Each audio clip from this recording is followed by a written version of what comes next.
यौम ख़वातीन के मौके पर हम जिंदगी के मुख्तलिफ शोबों में नुमाया काम करने वाली ख़वातीन से आपकी मुलाकात करवा रहे हैं। इसी सिलसिले में हमारे साथ जुड़ी है वादी कश्मीर से ताल्लुक़ रखने वाली इंशा बशीर नामी इंटरनेशनल व्हील चेयर बास्केटबॉल खिलाड़ी। इंशा, आपका बेहद स्वागत है, खैर मकदम है न्यूज़ 18 में। सबसे पहले तो happy women's day to you. आप जिस तरह से काम कर रही हैं, आप एक इंस्पिरेशन है, you are an example to every woman, to every girl out there. सबसे पहले तो ये जानना चाहूंगी कि हाउ डू यू फील, आपको कैसा लगता है कि जब आप चाहे कितनी भी चुनौतियां हो, लेकिन आप उन चुनौतियों से लड़ते हुए, आप उन चैलेंज से लड़ते हुए एक मकाम हासिल की है। How does it feel now? सबसे पहले अस्सलाम वालेकुम और happy women's day to every women जिन्होंने चैलेंज को एक्सेप्ट किया, हर्डल्स को फेस किया और कुछ करके दिखाया और सबके लिए एक रोल मॉडल बने और भी कोशिश कर रहे हैं कि और भी लोग बाहर आए और अपने ड्रीम्स को पूरे करें। और बहुत आपका क्वेश्चन ये था कि मैं कैसा फील, ऑब्वियसली बहुत अच्छा फील कर रही हूँ। जब मुझे इतना, आप सब लोग, मीडिया का इतना अच्छा रोल रहा है मेरी लाइफ में कि सबसे ज्यादा अप्रिशिएट तो मीडिया ने ही किया है, खासकर न्यूज़ 18। तो मुझे बहुत अच्छा लगता है क्योंकि जब मुझे बचपन से ये ड्रीम था कि कुछ ऐसा करूं कि जिससे दूसरे लोग भी इंस्पायर हो जाए अपनी लाइफ में और अपनी लाइफ में गिव अप ना करे। तो इससे बढ़कर मेरे लिए कुछ नहीं है कि जब लोग मुझे इतना अप्रिशिएट करते हैं, प्यार देते हैं और आगे आते कहते हैं कि हमें कुछ करके दिखाना, आपसे इंस्पिरेशन मिलती है, हम मोटिवेट होते हैं, तो obviously I feel really very very good.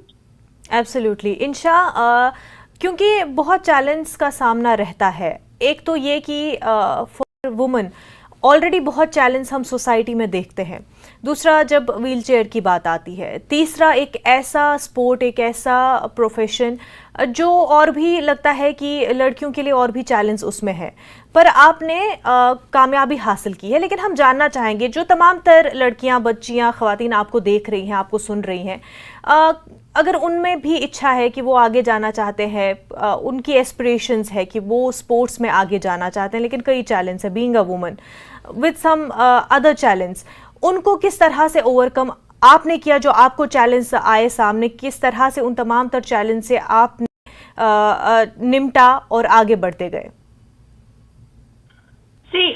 चाहे वुमेन हो, मैन हो, हर किसी के लाइफ में डिफिकल्टीज आती है, बट हमारी सोसाइटी ज्यादा मैन डोमिनेट रही है पहले से ही, तो इसलिए हम ज्यादा चैलेंजेस फेस करते हैं। लेकिन इसमें इम्पॉसिबल कुछ भी नहीं है, हमें हिम्मत रखनी है, अपने विल पावर को जगाना है, एंथुजियास्टिक रहना है और जैसे हम खुद सोल्यूशन है। जब हम डिसाइड कर लेते हैं ना कि हम करेंगे, तो पहला स्टेप यही होता है कि मुझे करना है, चाहे कुछ भी हो जाए। उसके बाद से बहुत सारे अच्छे लोग हमारे साथ जुड़ जाते हैं, जो हमारा अच्छा इरादा होता है, इंटेंशन होता है, हमारा मकसद होता है कि हमें ऐसे ऐसे करना है, तो बहुत सारे अच्छे लोग जुड़ जाते हैं। उसमें वुमेन भी रहती है, उसमें मैन भी रहते हैं हमें सपोर्ट करने के लिए। लेकिन पहले हमें खुद ही नहीं ऐसे फील करना कि I am a woman, I can not do this. मुझे एक्चुअली लोगों ने बहुत अंडर एस्टिमेट किया था कि I am a woman and I am a disabled. तो लोगों को लग रहा था how come she can become a sports person, so they tried to think I can not do much. It's not only because कि मैं disabled, because उनको लगता था मैं फीमेल हूँ। बट जो उन्होंने, बहुत सारे लोगों ने उस टाइम पे अपोज किया, बातें की, लेकिन उन्होंने मेरी वो दुखती नस पे हाथ रखा और मुझे लगा कि मुझे करके ही दिखाना, इट्स नॉट मी, ये पूरा मेरा जो मेरी सारे फीमेल्स है उनकी इज्जत की बात है। तो उन्होंने मेरा फीमेल ईगो हर्ट किया। उसमें कुछ फीमेल्स भी, उनकी भी थिंकिंग ऐसी थी, वो नेगेटिव स्टीरियोटाइप की, women can't do this because she would face the difficult days of the month और ये वो। और कुछ फैमिली भी उस टाइम पे इनसिक्योर फील कर रही थी कि यू आर ए गर्ल। और I think that in fact is true, उनका इनसिक्योर फील करना, क्योंकि कितने सारे न्यूज आते, क्या कुछ होता है कि आजकल एस्थेटिक्स कितने आम हो गए हैं, किसी ने किसी का मर्डर कर दिया, टुकड़े कर दिए, और ये सब तो डराते हैं पेरेंट्स को। मुश्किलें आती है, हमें ही इनिशिएटिव लेना है, आगे बढ़ने के लिए हमें कुछ करके दिखाना है, सो दैट ये खत्म हो गए।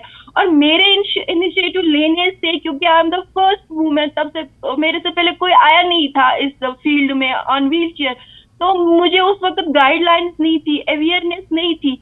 बट बहुत सारे लोगों ने बाद में मेरी हेल्प की। Wheel chair basketball federation of India ने मुझे, वो कहते हैं ना, बाहें खोल के वेलकम किया, कम। और जैसे मैंने इनिशिएटिव ले लिया, मुझे ग्रेजुअली सक्सेस मिला, मैंने बहुत चीजें अचीव कर ली इसमें, तो बहुत सारे वुमेन को वो हिम्मत मिली, उनको लगा हम करेंगे। तो अगर मेरे साथ जुट के बहुत सारे लोग ऐसे करेंगे ना, तो I can see the change. मुझे वो वक्त भी याद आ रहा है जब मैं खेलना चाहती थी, मैं इस फील्ड में जाना चाहती थी, मुझे कितना लोग अपोज करते थे, कितना नेगेटिव सोचते थे वो। लेकिन आज वही लोग मुझे वेलकम करते हैं, आज वही लोग मेरे ऊपर प्राउड है, अप्रिशिएट करते हैं। तो I can see the change. और भी लड़कियों को अब वो सपोर्ट कर रहे, तो but still we need to work on it. अभी बहुत सारी चेंज लानी है, और मुझे लगता है येट मैंने अभी उतना नहीं किया, मुझे बहुत करना है। सो दैट जो आने वाली जनरेशन होगी ना, तो वुमेन्स ऐसे डर के ना बोले कि मेरा ये ड्रीम है, मुझे स्पोर्ट्स पर्सन बनना है, मुझे पायलट बनना है, मुझे नेवी में जाना है, तो वो कभी डरे नहीं, अपने ड्रीम्स को पूरे करके उनके लिए रोल मॉडल्स हो जिनको वो फॉलो कर सकते हैं, जिनकी वो स्टोरीज पढ़ सकते हैं, सो दैट वो अपनी लाइफ में आगे जाए और अपने ड्रीम को बिग रखे। और अगर मैन हो या वुमेन हो, अगर हमारे ड्रीम्स बड़े होते हैं ना, तो हम कुछ भी करते, कोई भी चैलेंज फेस कर लेते हैं। I remember the tough training जो स्पोर्ट्स में होती है, जब हम सिलेक्ट होते हैं इंटरनेशनल के लिए, नेशनल के लिए, तो होती है डिफिकल्टीज। मैक्सिमम जो है ना, खासकर इंडियन वुमेन हार जाती है उससे, क्योंकि उसको वैसे ही अपब्रिंगिंग हुई होती है, उसका स्टैमिना वैसे ही होती है। लेकिन अगर हम उस फेज से निकलते हैं ना, तो फिर हमें कोई चीज नहीं हराती है। तो अगर हमारे ड्रीम्स बिग होते हैं ना, मेरा ड्रीम मेरे लिए वैल्यू रखता था, मुझे दिखाना था कि एक वुमेन भी कर सकती है। सो मैंने जितने भी हडल्स देखे, बीइंग या गर्ल, बीइंग या डिसेबल्ड, बीइंग या कश्मीरी, मैंने बहुत सारे हडल्स देखे, मैंने बहुत सारे चैलेंज एक्सेप्ट कर लिए। लेकिन मैं चाहती हूँ जो मेरे आने वाले वक्त उनको उतना ना करना पड़े, उनके लिए क्लियर चीजें हो, मेरे पास अवेयरनेस नहीं हो। लेकिन मेरा ड्रीम मेरे लिए वैल्यू रखता था, इसलिए मैंने इसको पॉसिबल कर दिया। इसलिए अगर सबके लिए भी ड्रीम वैल्यू रखता हो ना, तो they will make it possible. But अगर उनको वो उतना वैल्यू नहीं रखता, इम्पोर्टेंस नहीं होगी, तो they will find the excuse. बिल्कुल इंशा, और जैसे कि हम समझते हैं कि सबसे बड़ा हर्डल जो है वो अपने जहन में ही होता है, अपने दिमाग में ही सबसे बड़ा हर्डल जो होता है, पहला हर्डल जो होता है, और उसको पार करना बहुत ज़रूरी होता है, और सबसे मुश्किल भी वही होता है। पर जैसे कि आपने बताया कि अगर आपका ड्रीम बड़ा हो तो कुछ भी नामुमकिन नहीं होता। Dream has no gender and dream doesn't discriminate between genders. तो लेकिन जब हम अब आपके पर्टिकुलर फील्ड की, स्पोर्ट्स की हम बात करते हैं, और ख़ासतौर से आप जिस पर्टिकुलर स्पोर्ट में हैं, शानदार काम कर रही हैं, उसमें आप क्या चाहती हैं और क्या चेंज लाई जाए? क्या इंफ्रास्ट्रक्चर के ज़रिए, क्या स्कीमों के ज़रिए, क्या कुछ इंतज़ामिया और लोगों की तरफ से मज़ीद इसमें काम होना चाहिए? बहुत सारी लड़कियां मुझे, सिंग फ्यूचर मीडिया, बहुत सारी लड़कियां मुझे कांटेक्ट करती है, ma'am we want to become like you, we want to become a basketball player, we also want to represent our Jammu and Kashmir and India. But मेरे उनको सिखाने में या उनको स्पोर्ट्स में लाने के लिए क्या हर्डल्स आते हैं कि एक तो उनके जो घर के आसपास या कोई ऐसा कोर्ट नहीं होता है, एक्सेसिबिलिटी नहीं होती है। दूसरा, वो ट्रैवल कैसे करेंगे, उनको कम्यूट कैसे कराए, क्योंकि कुछ भी एक्सेसिबल नहीं है एक व्हीलचेयर यूजर के लिए।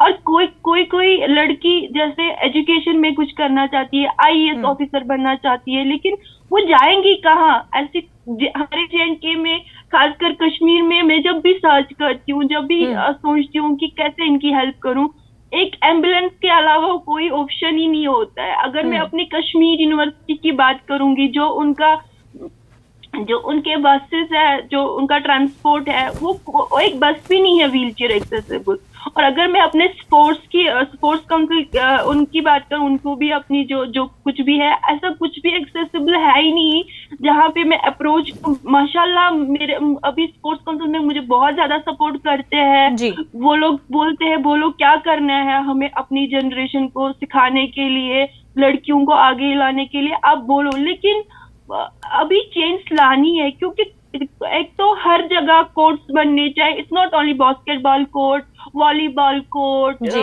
फुटबॉल ग्राउंड, ये जी। सब क्रिकेट के लिए एकेडमीज, ये सब बनने चाहिए, सो दैट कि अगर गर्ल्स भी स्पोर्ट में आना चाहते हैं वो सेफ भी फील करे। बिल्कुल। और अगर जैसे उनकी इनिशियल ट्रेनिंग होगी तो घर के नजदीक ही हो, उसके बाद से जब इंशाल्लाह वो कुछ ऐसा करके दिखाएंगे, उनकी सिलेक्शन होगी तो उनके लिए रास्ते खुद ही खुलेंगे। बिल्कुल कहाँ से बिल्कुल, किधर इस से तरह वो के क्या इक़दामात करेंगे, करने जिस की तरह से। ज़रूरत है इंतज़ामिया की तरफ से, अथॉरिटीज़ की तरफ से, ताकि और आसान हो। जो लड़कियां आगे आना चाहती हैं वो बाकायदा इसमें ट्रेनिंग ले और अच्छे से वो इसमें आगे बढ़ सके। इंशा, आपको और हमारे तमाम नाजरीन को, साथ ही साथ जो मेरी फ़ीमेल कलीग्स है जिनके साथ मैं काम करती हूँ, all the wonderful women out there, happy women's day. Thank you, same to you. Break के बाद आपका खैर मकदम है। सेरिंग पाल्मो और उनकी मुनफरिद लाइफस्टाइल, उनकी साथी बकरी और भेड़ के साथ उनकी दिलचस्प जिंदगी अपने आप में एक मिसाल है। वो अपने गांव गया में वाहिद खातून चरवाहा हैं। सेरिंग ने छोटी उम्र से ही पहाड़ में बकरियां और भेड़ें चराना शुरू कर दी। वो कभी स्कूल नहीं गई और उन्हें इस बात का कोई अफसोस नहीं है। शुरू में इस सेरिंग का छोटा भाई स्टेंजन दोरजाई इसके साथ बकरियां और भेड़ें चराने जाता था, लेकिन बाद में स्टेंजन शहर में तालीम हासिल करने के लिए पहाड़ छोड़कर चला गया। स्टेंजन अब एक मारूफ बैनुल-अक़वामी फिल्मसाज है जिन्होंने अपनी बहन के तर्ज जिंदगी को पहाड़ में फिल्माने का फैसला किया और the shepherd's of the glaciers तैयार की, जिसकी हिदायतकारी उन्होंने क्रिस्टन मॉडुलेट के साथ मिलकर की, जिसने फ्रांस के ऑस्ट्रेंस में मुनक़िदा माउंटेन इंटरनेशनल फिल्म फेस्टिवल में बेहतरीन हिदायतकार का अवार्ड जीता। ख़वातीन के आलमी दिन के बारे में न्यूज़ 18 के साथ बात करते हुए सेरिंग ने कहा कि आज ख़वातीन मर्दों के साथ कंधे से कंधा मिलाकर काम कर रही हैं और हर औरत जिंदगी में कुछ भी करने की सलाहियत रखती है। आज के दिन सभी वुमेन्स के लिए बहुत ही खास दिन है और इसी खास दिन को हम कैप्चर करने के लिए एक जगह पर आए। ये जगह गया गांव से लगभग 4 घंटे दूर है। ये जगह का नाम पक्से है। तो इस यहाँ आने का मकसद है, यहाँ पर एक सेरिंग पाल्मो करके मैडम रहते हैं, बचपन से ही लाइफ स्टॉक के साथ ही रहते हैं। तो आज हम उनकी स्टोरी को आप तक पहुँचाने के लिए यहाँ पर आए हैं, तो हम उनसे मुलाकात करेंगे। या जुले ये ngira mi ale ni mi Sering Palmo le ya ya le te ngira ये रिया जुस दुखाला गांव गया गांव सांगमा थागरिया ale कैसा तेने चिमोलेंता द्री जांगाता वुमेन्स डे नो खाला ले पोमोनी जा चिमोलें ngira ta nga tok si chang sia manak lo min di oti pomoni jaka yin kanak no no le yin tik song le yin kanak अच्छा अच्छा तेने ता द्री जाक पलंगा ता पोमोन ला ची थबरी थपता तेने पोमोनी वांगचा ची ते थांगमेस को लंगा ता स्पेरा सालचे जनोपा ngira चिमोले नोले oti pomunang ta putanang ewa met kanji teni chi sangma thoptang putanang dandang gi si ए खाक्सानी नकले तेनी जी रामा जी चक्सिता चंगमा नक तांग तिरे पमो थांगमा दैर मे हा जाज नांग तेने पमो थांगमा ची मिन्दा मिन्де ए अजु कंगाकले पमो सिलहान थांगमा मिन्दा मिन्де लाजंगाक तेने रामा जी चक्सि इजु छिनजि ग्लास छिनजि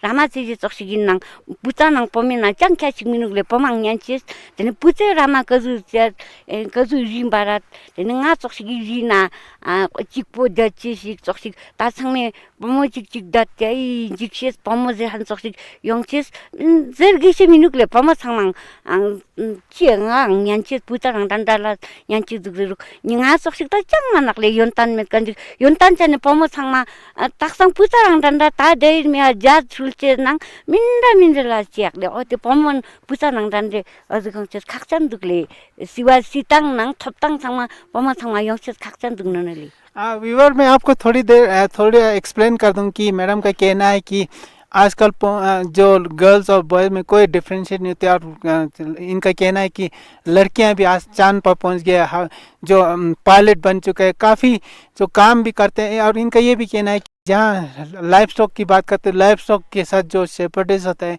उनको भी पहले ये कहा करते कि लड़की हो कि कैसे माउंटेन में अकेले रहते थे, लेकिन इनका मानना है कि इनमें कोई फ़र्क नहीं है, ये बचपन से ही लाइफ स्टॉक के साथ ऐसे सुनसान माउंटेन जगह पर अकेले रहते हुए आए।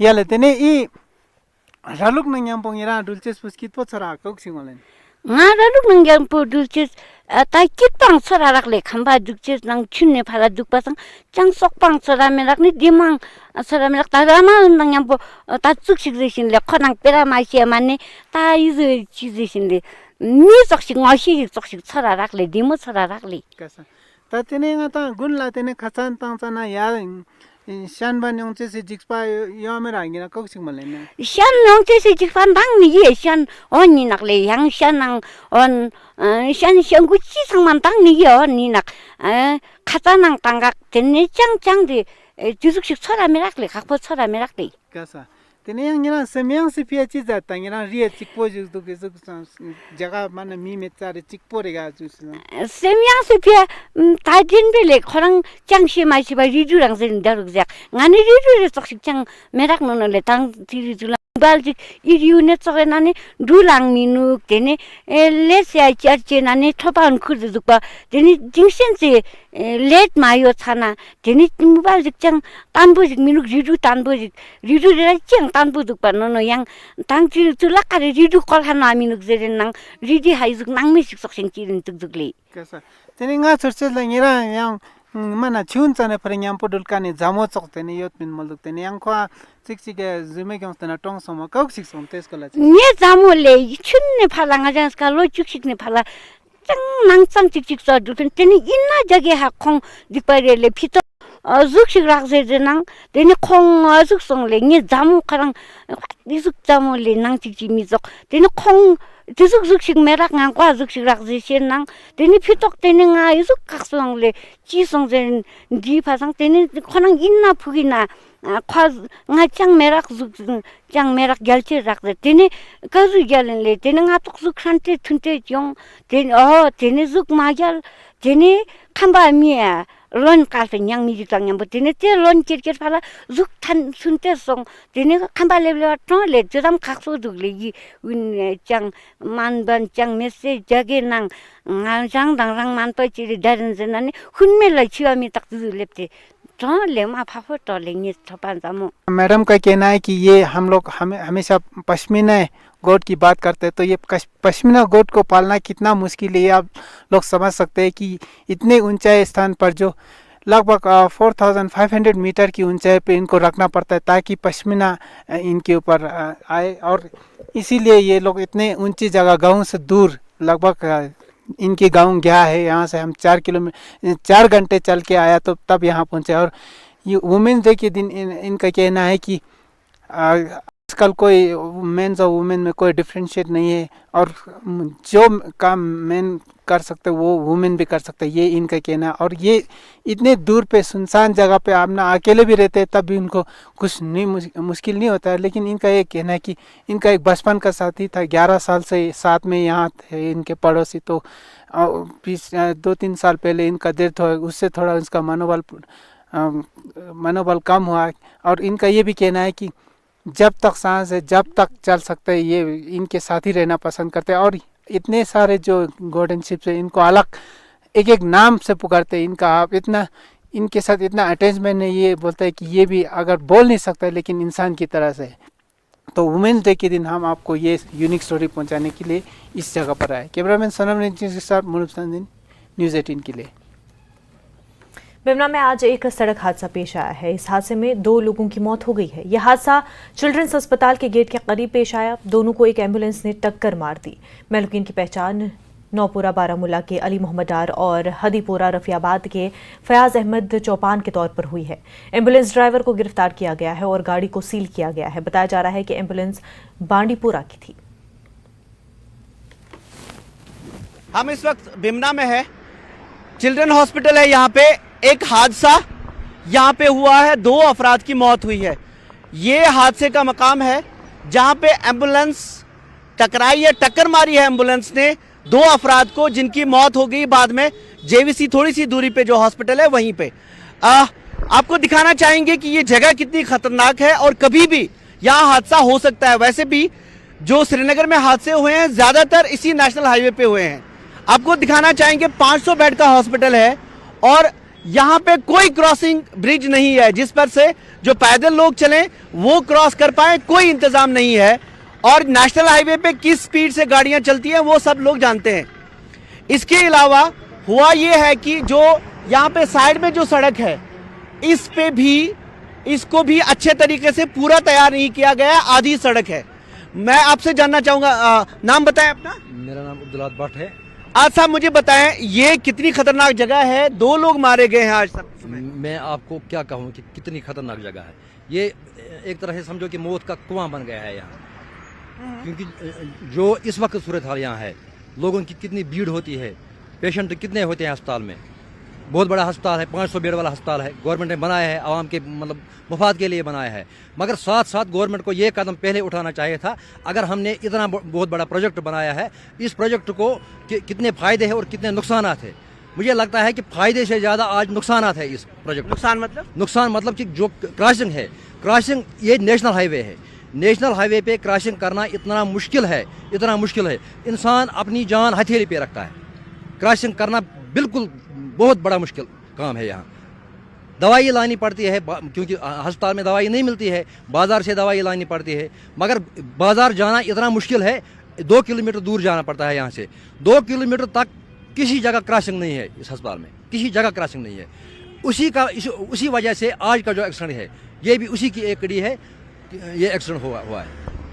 हादसा प्रोन है ये जगह और बहुत खतरनाक है यहाँ क्रॉस करना। हम कई कुछ अरसे से देख रहे थे कि यहाँ पे प्लान में जो शामिल था एक ओवरब्रिज बनाना है, नहीं बना। मैं उन्हें नाव पर मोहम्मद इब्राहिम ये जो हज हुकूमत क्या बना ये वाजू ये क्या ये छन दावा है गॉडनी तो बुझ अगर दावा 4 लेखना पेशेंट अख बन येतन अच्छा पत गसन 1 किलोमीटर दूर पे दावा गसन यपर जल्दी त वारिया लकट बच्चा जल्दी अत बामरी मज अगर वत यह गए ना अगर पेट पक इंसान पर मतलब जवीसी अपर तर इंसान दस्ती दवा अने जल्दी मज पन्नी हेक गस अत वजह ये इंतजाम।